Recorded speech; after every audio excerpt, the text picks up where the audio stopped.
So, this is my crib. Natatawa ako, hindi na ako marunong mag-start. Hi guys! Welcome to my crib. Pasok! Ito na yun. Stop. So, ito na yung ating mini sala. Itong sopa na to, nabili ko sa Bukawi Furnitures. Diba? Nice ba guys?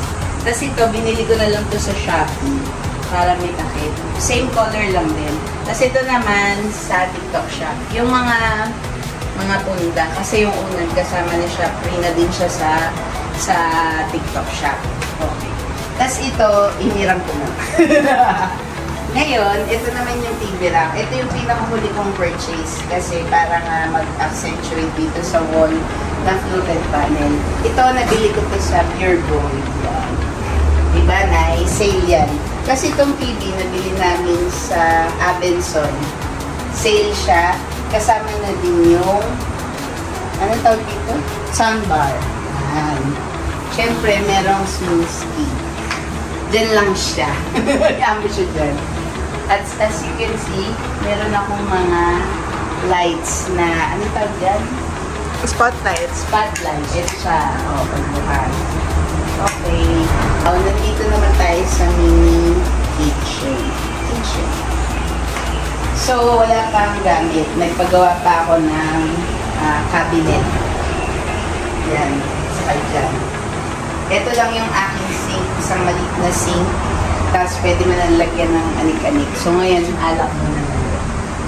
At saka sila sa.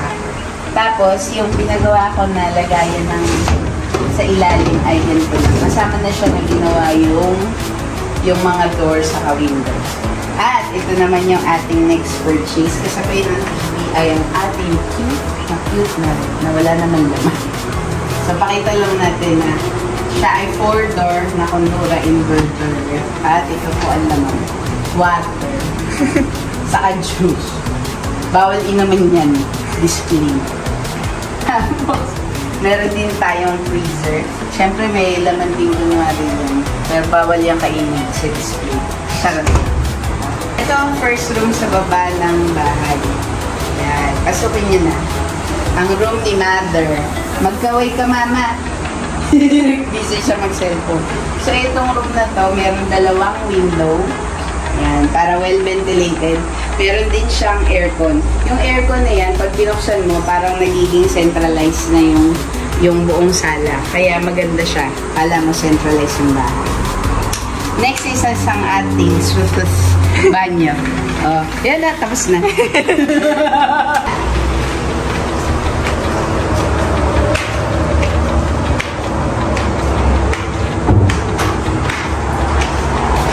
Hi! This is our second floor.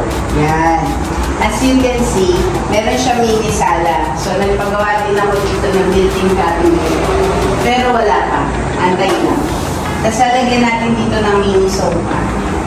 At ang first room. Ito yung room ni Kai. Ang kapatid ng pasaway. Maliit lang siya.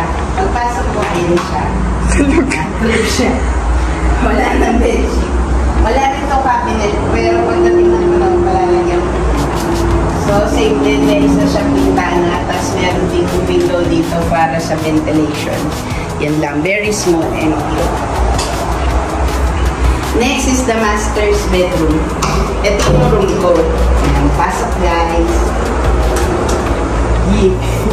Ang una mo makikita pagpasok mo ay ang cabinet. Nakatakip siya kasi may salamin. So, tinakpan na lang muna natin. Ipapaayos pa natin yan. Binili ko din yan kasama nung sofa na nasa baba. Ito naman ang aking banyo.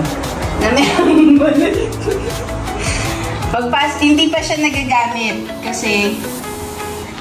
nagagamit kasi nga wala pa siyang tubig dito. Pinalagyan ko pa. Ganito yung itsura niya sa loob kasi gusto ko yung parang style ng sa ibang bansa na buong tiles hanggang sa taas.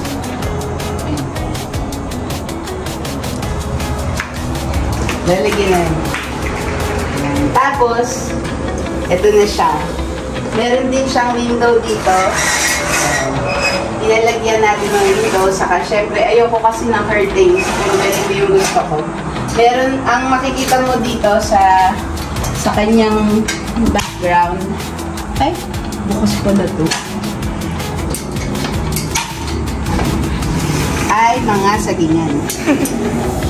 Yan ang aking kapitbahay sa lugar. Tapos, makikita niyo na yung bed ko. Ang bed ko ay kulay green ang cover. Kasi nabili ko siya sa TikTok shop. Alam ko hindi bagay, pero pansamantala lang naman kasi ano ko lang naman dito. Tira. Binili din to sa Bukawi Furniture. Ito naman yung second window. Ang second window, ang view naman natin dyan ay ang NLEX. North Expressway. So, makikita nyo kami dyan. Then, meron din akong aircon, syempre. Pero, ito para lang sa room. Tapos, ito guys, nabili lang din namin ito pansamantala kasi nga wala man lang akong lagayan dito. Nagpagawa din ako ng built-in cabinet dyan, saka side table dito, at saka working table dito. So, yun ang inaantay na lang. Siguro baka pagbalik ko, kompleto na siya. Yan. Doon tayo sa terrace, guys.